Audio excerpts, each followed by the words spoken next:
And what I think you and I need to understand is sin is not just the breaking of an abstract law, it is the violation of a person, the person of God.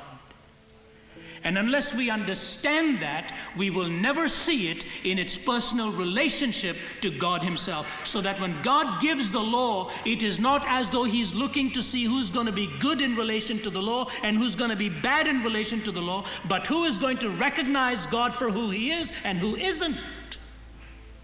And the lust of the flesh is the plundering, really, of that which is sacred and rendering it commonplace. And the principle of the lust of the flesh is basically the violation of God's law, mandated for the body, as it were. And so principally, I say to you, the lust of the flesh is the violation of the person of God. The lust of the eyes is greed.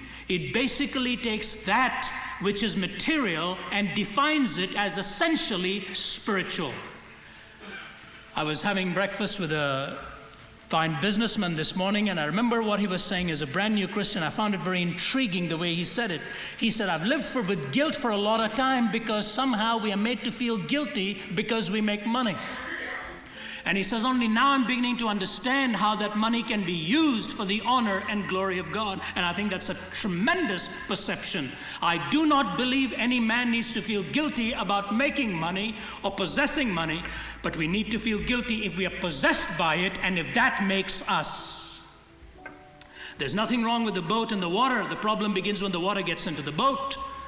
It was all right so long as Lot's wife lived in Sodom. The problem began when Sodom began to live in her. And materialism is basically this, which says pursue greed for all you are worth and make material gains your ultimate pursuit.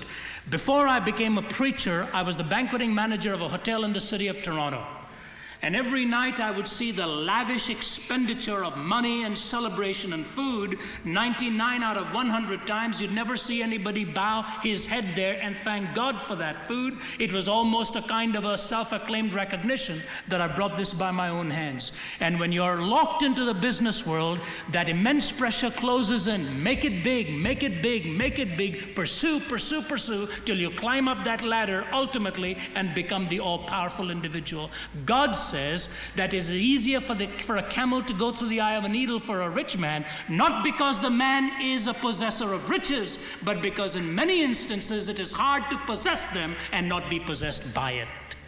But thanks be to God, when the disciples looked at him and said, Jesus, if that is true, then who can enter into the kingdom of God? And Jesus said, with man it's impossible, but with God it isn't. He's even able to take the wealthy and get them to realize that this is a blessing. Let me not make it a curse. The lust of the eyes, the lust of the flesh, and lastly, the pride of life.